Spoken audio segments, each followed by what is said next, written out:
আগে আমরা যখন ছাত্র ছিলাম তখন আমরা দেখতাম যে পুলিশের আন্দোলন করলে পুলিশ লাঠিপেটা করত। এখন আর লাঠিপেটা করে না, এখন গুলি করে যাতে মারা যায় অথবা যাতে কি বলে পঙ্গু হয়ে যায় কিংবা এরকম কিছু হয় আর কি। প্রত্যেকের সরকারের একটা থাকে কি বলে যে ভিত্তি থাকে। এই সরকারের ভিত্তিটা হচ্ছে যারা শহীদ হয়েছেন এবং যারা এখানে এরকম বিভিন্ন হাসপাতালে চিকিৎসাধীন আছে। তো এটা কোনো যে কীরকম যেটা বলি যে সেটা হচ্ছে এটা কোনো আমরা কোনো একটা করছি না, এটাই আমাদের কাজ। এনাদেরকে দেখভাল করা, শহীদ পরিবারদেরকে দেখভাল করা, এটাই হচ্ছে বর্তমান সরকারের সবচেয়ে বড় অগ্রাধিকার। একদম 1 নম্বর কাজটাই হচ্ছে। তো এখন এখানে দেখলাম যে সব শ্রেণী পেশার মানুষ আছে, ছাত্র আছে, কলেজের ছাত্র, একটা স্কুলের ছাত্র দেখলাম 6 বছর বয়সের ছাত্র। জিজ্ঞেস করলাম যে তুমি কেন গেছো? বলে দেশ স্বাধীন করার জন্য গেছে।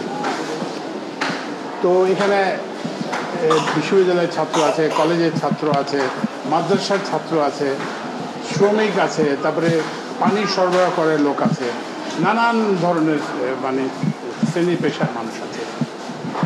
তো যেটা এবং এদের বেশিরভাগই কিন্তু বুলেট ইঞ্জুরি, মানে না আর কি, যে আগে আমরা যখন ছাত্র ছিলাম তখন আমরা দেখতাম যে পুলিশের আন্দোলন করলে পুলিশ লাঠিপেটা করত। এখন আর লাঠিপেটা করে না, এখন গুলি করে যাতে মারা যায় অথবা যাতে কি বলে পঙ্গু হয়ে যায় কিংবা এরকম কিছু হয় আর কি। তো এইটা একটা স্বাধীন দেশে এটা আশা করা যায় না। যুদ্ধ আমরা এই হাসপাতালে আমি যুদ্ধের পরে একবার এসেছিলাম, তখন এই অবস্থাটা দেখছি। তো তখন তো একটা অ্যাটলিস্ট আমাদের একটা ছিল যে এইটা তো একটা বিদেশি পাকিস্তানি হানাদার বাহিনী আমাদের লোক দিয়ে আক্রমণ করছে, আমাদের এদেরকে আহত করছে। তো এখন তো সেই সান্ত্বনার জায়গাটুকুও নাই যে আমরা যে এখন যারা করছে তারা তো আমাদের দেশেরই মানুষ। তারপরে শুধু যে এই যে পুলিশ কিংবা বিভিন্ন বাহিনী যে করছে তা না। এখানে দেখলাম যে একটা ছাত্রকে দেখলাম কোপ দিছে, এইটা ওই যে মানে ওই ছাত্র সংগঠনের যারা আর কি। তো এই হানাহানি তো বন্ধ হতে হবে, এটা তো চলতে দেওয়া যায় না আর কি। তো একটা মানে আপনি ফটিকছড়ির একটা ছাত্রের সঙ্গে দেখা হলো, তো তাকে যেহেতু আন্দোলনে যোগ দিচ্ছে তাকে কোপ দিচ্ছে, তাকে গুলি লাগে নাই। তো এইগুলো বন্ধ হতে হবে। আর আমরা স্বাধীন দেশে আমরা এই ধরনের কী বলে মারণাস্ত্র, নাগরিকদের উপরে এই মারণাস্ত্রের ব্যবহার আমরা বন্ধ করতে চাই। এটা যাতে আর পুনরাবৃত্তি না ঘটে। এবং আপনারা সবাই দেশবাসী, আমিও দোয়া করি, দেশবাসী সবাই দোয়া করবো। আমরা হাসপাতালের সবাই কিন্তু প্রত্যেককে আমি জনে জিজ্ঞেস করেছি, যাদের সঙ্গে দেখা করছি, এই চিকিৎসার কোনো অসুবিধা হচ্ছে কিনা। তো সবাই বলছেন যে তারা বিনামূল্যে এবং প্রকৃত সুচিকিৎসাটা তারা পাচ্ছেন।